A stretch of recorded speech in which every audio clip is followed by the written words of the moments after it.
People who have been clinically dead, what did you experience? Story 1. I was dead for 6 minutes.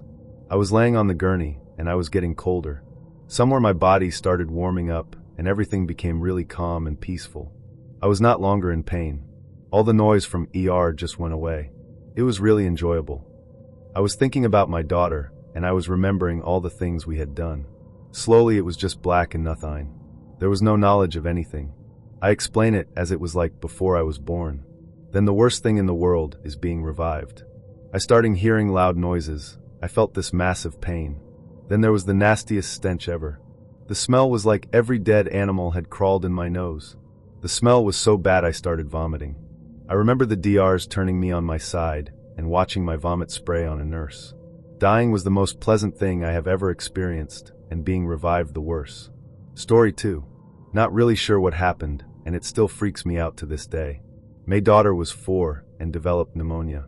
Her breathing would stop in her sleep, so we took her into the emergency room. She was there for a total of 5 days. For the first 3 days her health kept deteriorating. And on the 3rd day my girlfriend got a call that her mother had collapsed and was taken to the hospital. She was without oxygen for 20 minutes and was declared brain dead. That night my daughter woke up and asked about Grandma. No one had said anything to her or in the room with her. We asked her what did she mean. She told us that Grandma came to her in a dream and said it's not your time yet. I'll go for you. Immediately the next day, she was almost 100% better. Story 3. Anaphylaxis. Wasn't breathing. I considered all the hallucinations I experienced likely due to hypoxic episode until I told my mom what I saw. A middle-aged man who wasn't in scrubs standing still at the end of my bed while all staff were running around and doing their business. I was having a nonverbal conversation with him, and he was telling me to calm down, focus on breathing. He wore a tropical-style button-down shirt, one of those old-school newsboys' hats, and had a very pleasant demeanor. Mom showed me a photo of my grandpa that I never had seen before, and it was the guy at the foot of my bed, and he died before I was even born. Story 4. My girlfriend is anaphylactic, and it is triggered by a chemical called salicylate, found in pretty much every food. When she was in high school, she had her first big reaction, and the school nurses refused to administer her EpiPen, adrenaline shot, until the ambulance got there. Now obviously, having an anaphylactic reaction doesn't give you a lot of waiting time, so by the time the ambulance got to her school, she was in pretty bad shape and barely conscious. The paramedics immediately administered one of her EpiPens, called the nurses fucking twats, and loaded her into the ambulance as her mother arrived. She continued to fade, so they gave her a direct injection of adrenaline this time. Still nothing. They give her a second direct injection of adrenaline, and this time it hits her about 30 seconds later all at once, and her heart fails. She stops breathing, no pulse, nothing. Dead to the world. For about 2 minutes and 46 seconds she was clinically dead. And the scariest thing is, she saw nothing. She tells me that when you are losing consciousness, you can't tell the difference between waves of drowsiness and when your body actually shuts down. All she saw was the darkness of her eyelids, and it felt like going into an extremely calm sleep where she couldn't hear or feel anything, and she didn't mind it. All despite the fact her mother and the paramedics were screaming at her to keep her eyes open, and the ambulance was flying towards the hospital. She miraculously just came back to life almost 3 minutes later as they were giving her chest compressions, and the cardiologist that assessed her later stated that all the adrenaline in her body was enough to not only stop her heart, but to also restart it with a little help from the paramedic pumping it around. But still to this day, she can't differentiate falling asleep after a long day and dying. Story 5. This reminded me of the lady in the office when I was first grade. I had asthma as a child. Very thankfully I outgrew it, but at 7 it was still really rough. To keep kids from losing their inhalers or medications we were supposed to take during school hours, we had to go to the office to get our dose. Even at 7 that made no sense to me, considering that, while yes, I was supposed to use my inhaler at certain times, it was also supposed to be on my person in case of an asthma attack. One day, the worst happened and I started having an asthma attack in THR classroom. The teacher aide hauled ASS to the office to get my inhaler, only to be told by the office woman that it's not time for her to use it yet. She just needs to take a deep breath. I don't remember much, but the story I was told is the aide threatened to beat the woman's ass if she didn't get out my inhaler, and told her it would be on her if I died, because she was refusing to give me my medication. She ended up handing it over, and the aide ran back to me. It took a few tries to get my breathing back to normal, and I guess I was getting blue. The teacher had called my mom as soon as they had me breathing again, and she and the aide told my mom what happened once she got there and was holding me. My mom picked me up, asked the aide to walk with her to the office and point out which lady it was. Again, this is just what I was told happened because I was young and don't remember for myself. I guess my mom had me sit on the little waiting area couch where I usually sat when waiting for my after lunch puffs of my inhaler. Mom could be heard screaming at the bitch in the office through the entire front hallway. The aide had sat with me to make sure I would still be okay while Mom went into the office. I have no memory of what was said, but I know my parents went back and had a discussion with the superintendent a day or so later. Not sure if that lady got fired or not, but I know she was never the one giving me my inhaler at lunchtime after that. Story 6. My wife and I discussed this at length. For years ago, she died twice in 3 months, needing full resuscitation both times. Both were lengthy rescues. One resuscitation was off and on for nearly 40 minutes. I asked her later when she had recovered if she remembered anything at all during the times she was clinically dead. She remembered nothing. Blackness. No light. No relatives and former pets waiting for her. Just black. Thankfully also no pain. She finally passed 18 months ago, and I hope she felt no pain or worry the final time. It started with 2 spontaneous brain bleeds. Technically, it started with her having lupus. The first brain bleed led to her passing, but they did a craniotomy, revived her, then a re-bleed. The trauma from all that caused her lupus to set fire, which led to complete kidney failure and another cardiac arrest, passing and recovery, which led to 2 strokes. She recovered enough to be home and mostly independent, but having to go to dialysis 3 times a week for 3 years. She passed the final test to get on the kidney transplant list on Wednesday and had a massive cardiac/respiratory event at dialysis on Friday where she passed again, but was kept alive on life support. I waited a week hoping for recovery, but we disconnected life support per her wishes, a topic we had talked about many times. Story 7. I know 3 people that have been clinically dead and have come back. What they described is something much different than what people are talking about here. They all said, if you paraphrase, that it feels as if you're passing out. Someone compared it to ODing on whip pits, nitrous oxide, a feeling of your conscience slowly getting focused into one point in the exact middle of your head, while your limbs lose feeling in a tingling, pleasant way, and then you lose consciousness. One girl said that when she came back into conscience, she was hallucinating because she had no idea what was going on, and that she started dreaming of something safe. I'd her mother hugging her in a warm bed. Story 8. I'm gonna have to speak for my dad here. He passed away a few years back. I wrote this out while back actually, but maybe this will be a relevant place for it to be also. Dad was fearful in his last days. He had been to the hospital many times, and every single time he came close to death, what he remembered didn't reconcile with what most people report when having a near-death experience. He in fact had a lot of bad experiences. One in particular where he relived a day 3 times in a row where doctors sedated him, but he was still fully aware of what was happening to him. He could hear the conversations, feel the pain, feel the choking and suffocation. When I saw him the next day, he had tears in his eyes as he tried to communicate a question on how many days he was out. When I told him one day, he was confused, and it took him a while to wrap his head around it. He thought he went to hell, and this was his eternal punishment. He pondered for a long time on what he could have done to deserve that as a punishment. He did not ever want to be in the hospital. He hated them his whole life, and that experience made him hate hospitals even more. Dad's last trip via ambulance, he actually walked out to the ambulance, and it wasn't because of the usual shortness of breath. It was because of chest pains. I was sure this was going to be a short stay, and he'd be back soon. During his last stay, he experienced more sedation, more hallucinations, and more disorientation. I went to visit him every single day to get an update on his status. One night in particular, they had trouble getting his heart rate down.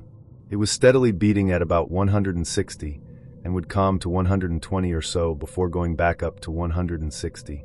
It wasn't good for him. Then the next time he was up, I walked in right around his dinner time. He couldn't wait to talk to me, but he could barely talk. It took all of his effort and energy, but he had some things to say. Dad, son, I know without a doubt that there is an afterlife. Me really? Dad nods. Me, how are you so sure? You've been seeing guns on the ceiling and all kinds of hallucinations. Dad, that wasn't me, I wasn't here. Me, You weren't here? Dad, I was there. Me okay, well. Did you see anyone you knew? Dad, shaking his head, no, it's not like that. You can see souls being born into life, and it's the most beautiful thing you can see. Everyone has their own color, and they're trying to get to white. Me, trying to get to white? Dad, nods yes, time doesn't exist there. Time is here because of us, and we're here because of time. Oh, I should have done more. Looks at his hands, I could have been another Jimmy Page. He's referring to his skill as a guitarist. I could have done more. Me, but you were the greatest, Dad, and... Dad, smirking a little to indicate that isn't what he meant, do more. Do everything you can. Me, so like carpe diem? Like seize the day. Dad, brightens yes. Do everything you can. Don't worry about the consequences. Everyone finds their way. People worry too much about the consequences. Just do good and do as much as you can. Everyone eventually gets there. Tell the family. Me, can I tell everyone? Dad, yes, tell everyone. Me, okay, Dad. I'll tell everybody. Dad, nods in agreement. I can tell he's tired by this time. Me, I love you, Dad. Dad, I love you too, son. This was the last conversation that I had with him. I miss him terribly and have been trying real hard to find myself again after his passing. It's been a long time, and I've been able to cope with it enough to finally write this all out. I hope this finds someone that needs to hear it. With love. Story 9. I was on loads of morphine, so it's still really hazy, and the fact it happened almost 6 years ago doesn't help the memory, but I'll try to recollect, as accurately I can, what happened and what I experienced. I had appendicitis, and my foster parents at the time didn't take me to the hospital until almost 3 days after it had burst. I should have been dead well before they took me. Even the doctors called it a miracle. Well, I died while waiting for surgery. I had to wait for a pediatric surgeon to come in, because no one else felt comfortable performing the surgery on a case this bad with a child this size. Dumbass took me to the adult hospital, not the pediatrics, which was 40 minutes away. I was 14, 5 feet 3 inches, and weighed 75 pounds soaking wet. So while I was waiting for the surgeon, I was in a room with me, the doctor, my 2 foster parents, and my grandmother, who was an RN. Like I said, I was really drugged up and couldn't really focus on much and couldn't really do anything. The monitor I was hooked up to would beep really loudly from time to time, and the intervals between beeps started to decrease rapidly. Turns out I wasn't breathing. I was conscious for the most part, I just kept forgetting to breathe. Doctors had to keep nudging me so I wouldn't sleep. I just remember being pissed at this loud beeping that kept me from enjoying a nice slumber. The doctor had to step out for a second, and my grandmother assured him she could look after me for a second.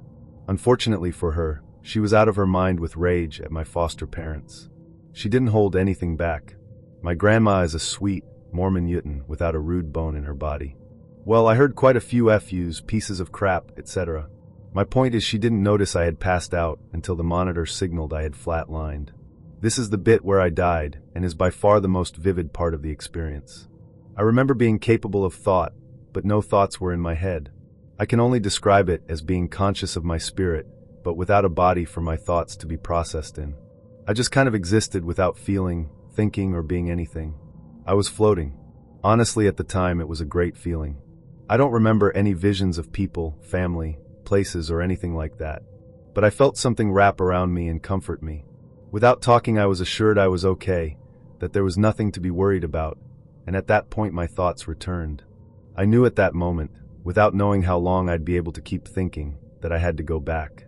I didn't want to, but knowing that the last thing I'd see before I left mortal life was these 2 pieces of human trash who had abused me, neglected me, and treated me like a stain that they didn't want to bother trying to clean up, that did it. I wanted to get back to my body, fix my life so I could go back and live with my biological parents and feel loved again. In that moment, that's all I cared about. And then I sort of willed myself back. Doctors had tried to resuscitate me, but had failed. Everyone was shocked when I opened my eyes, and seeing the tears in my grandma's eyes after thinking she'd lost me, that did it. I fixed my life, I reinvented myself, and threw out all my anger, depression, rage, and everything else that put me in Brent and Karen's home.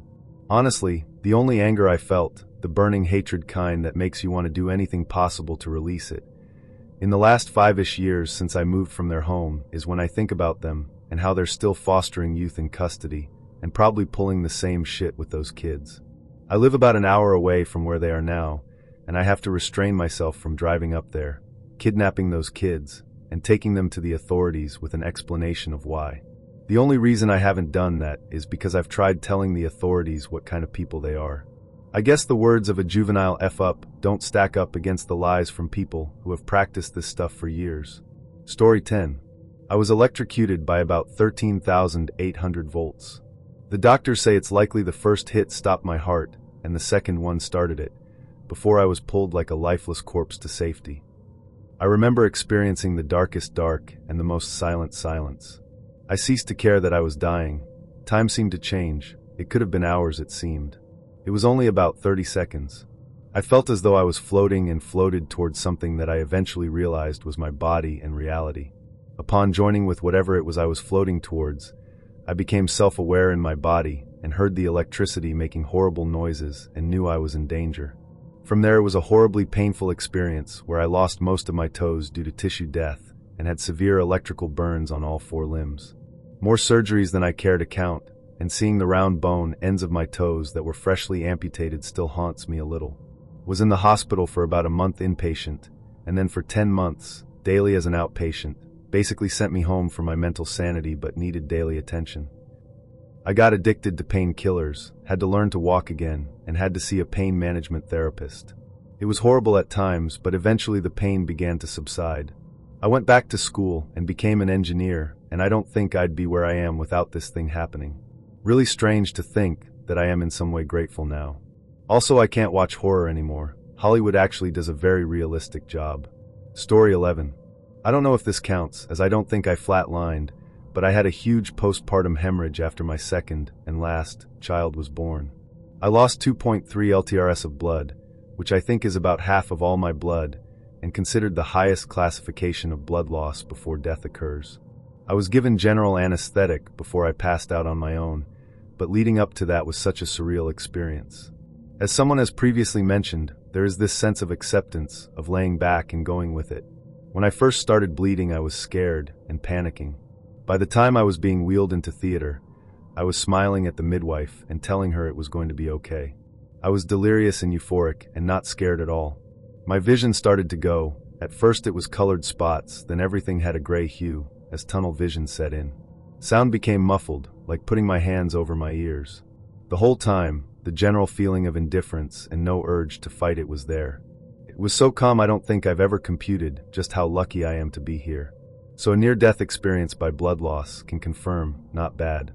The recovery though, I felt like shit for fucking weeks and had PTSD. I was so physically weak that I could barely take care of the baby and had to inject myself with anti-clotting meds for 6 weeks every day. Story 12. I was dead for a very short period of time, like 30 seconds to a minute. There's a big misconception about it. It's not like sleeping at all. I'll try to explain. There's always a sort of white noise in the back of my mind. It quiets down when I sleep, but it's still there. I never noticed it before I died, but I do now. I don't want to romanticize death, but when I was out, it was like this perfect nothingness. And nothingness is so hard to imagine normally, but once you experience it, and they bring you back, part of you wishes you could have stayed. There's no positive feelings there, obviously, but it takes away everything bad too. All your stress, the nightmares, the troubles, all gone. Just nothing exists. It's beautiful in a way. I'm not suicidal at all, and hope to live the rest of a long and happy life. But I'm very much looking forward to a lack of consciousness when I do eventually pass again, and I can honestly say I don't fear death anymore. Story 13. When I was 15, I was scheduled to do a tilt table test. They lean you up at an angle on a table, because I was consistently experiencing dizziness and fainting spells. After about 20 minutes, the doctor tilted the table back, and I could feel myself passing out. I got severe tunnel vision and lost like 95% of my eyesight, like looking through a straw, and then I blacked out.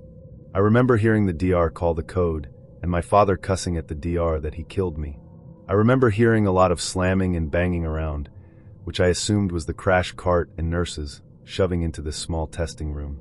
I felt a pressure on my chest, like when you have someone stand on your back to crack it, which I found out later was the nurses doing CPR. I saw an array of vivid colors kind of dancing around forming objects in the dark. The scariest thing was how peaceful it felt, just pure 100% peace. No panic, no pain, no sadness, nothing, just bliss. I coded for just under 2 minutes, and as soon as I came to and opened my eyes, I felt seriously angry and hostile. I started ripping off whatever I could get my hands on and yelling at the DR to get me off the table. Story 14. One of my old frat brothers was clinically dead for like 40 seconds because of Xanax. He said that he saw himself floating above his body in the hospital room. He said that he could see doctors and nurses working on him and family in the room. He said he slowly floated above the hospital and towards a light. He said the most peaceful feeling he has ever experienced washed over him. This is a person who has done MDMA and coke in college.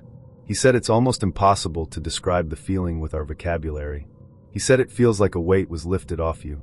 He said he saw some long-gone family in the light, but they told him it wasn't his time. He said he was angry because he felt so good but floated back down to his body. I have no idea if he is telling the truth, but he is a trustworthy friend. He never used drugs again. Story 15. I was 6 to 7 years old, and one day I got rushed to the hospital by my parents because they heard me breathing really loud and hard. The last thing I remembered were faces of the doctors and nurses above me while I was lying on my back. Then I flatlined. The weirdest, unexplainable thing happened then and there. I suddenly could see the whole scene as a spectator, like I was a floating spirit in that room. I could see myself getting revived, saw my mom crying and my dad comforting her. Then I saw a white entity shaped like my body, falling through the ceiling and slowly, like a leaf on the wind, falling down to eventually land inside my body.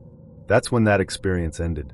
I was put in a medically induced coma, and I woke up after some days, I don't remember. I had stuff plugged into me and 4 red glowing elastic ring on my finger, etc. Anyway, I later mentioned to the doctors that I saw it all. I saw them using the defibrillators, my parents, etc. No one really believed me and told me that I was probably dreaming and biasing my memories due to watching TV. But I know what I saw.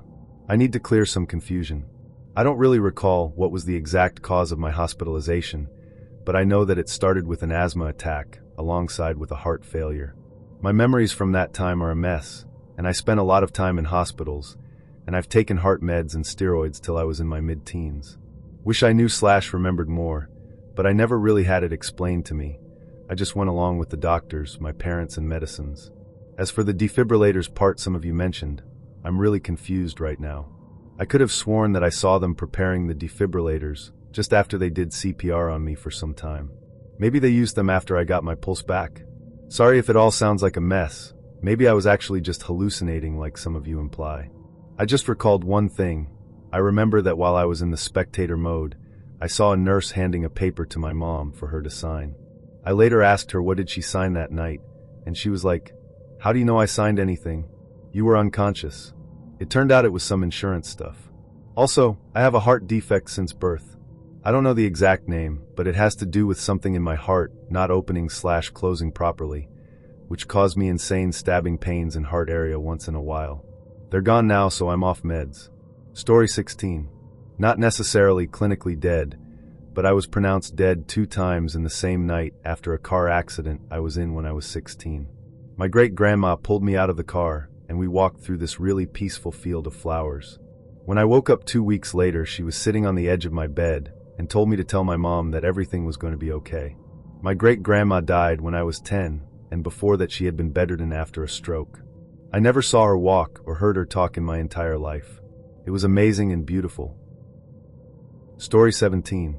I don't share it much, but I've had 4 heart surgeries, and in my first and third one I coded. You had to be conscious for these surgeries to get your heart to react appropriately. The first time it was just nothingness. Black. Just nothing. I can't even explain how long it felt like nothingness. And then I remember waking up with them over me saying, "We lost you for a second there. Are you okay?" The second time is the hard one to share. I woke up in a type of subway feeling thing, but everything was white. The subway, the tunnel walls we were speeding through. I didn't have a body per se. It felt like I was the subway at times, and at times it was like I was just looking out a window at the tunnel wall. It came to a stop, and it was just black nothingness again. And then I heard a voice of a much older man. He said, "Are you ready to go?" And I just had nothing. Like I didn't know how to speak. "We're going now if you're ready." And something inside me felt so ready to go. Like I was a magnet to it. This unknown destination in the black nothingness ahead. I remember finally saying, "Oh, okay." He said another time with a slightly different tone, "We'll be leaving here. You are ready to go." And finally something in me snapped, and I remembered I had a life, and people I'd leave behind. And my first thought was, I can't leave my girlfriend. I couldn't do that. And my mom and dad. My puppies. I can't leave any of them. My family, my friends. And I made a decision I couldn't leave. I didn't even have to say it. Once I decided I couldn't leave, and I was for sure staying, I woke up and came to consciousness with the medical team all around me. Story 18. This is my mother's story. I was privileged to be there when she talked to her doctor the next day and to witness his reaction. She had been afraid to die. After this experience, she was no longer afraid and started enjoying life more, seizing the day, if you will. My mother was in the hospital being treated for a reaction to arthritis medication. This was more than 30 years ago, so procedures have changed. She was in a bed far from the nurse's station because she was stable and in no danger. For some reason her heart stopped. They never found out why. The nurse found her without a pulse and called a code. My mother, meanwhile, had left her body and was floating up by the ceiling. She said she felt no fear, only wonder at what was happening and pity for the poor body laying on the bed because it was so sick and damaged. She had a lot wrong with her. As the team was working on her without success, and the attending physician went down the hall to the nurse's desk. My mom was curious about what he was going to say, so she followed him and listened to him. He was upset and basically saying he had no idea why her heart stopped, why it wasn't starting again, and to call her personal doctor. He returned to her room, and she followed him back. They were working away, and she said she found that she had no feeling of fear or regret. She's been physically disabled for some time, and was enjoying the freedom of movement and lack of pain. She said she saw the light, but wasn't hugely bright and more a feeling of peace and safety, and she felt that her parents were near, but, mom being mom, was more interested in what was happening to her and her body. I mean, if you are dead, it would be good to know why.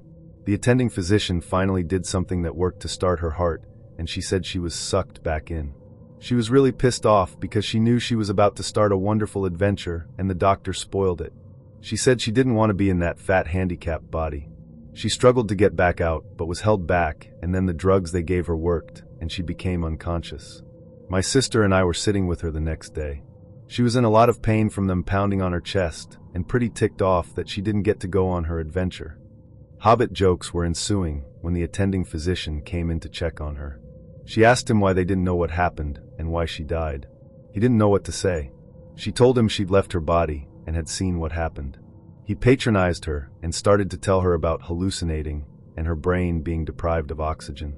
She shut him off and demanded to know how she could have known what he said at the nurse's station at the end of the hall if she hadn't been there. She proceeded to repeat his conversation with the nurse.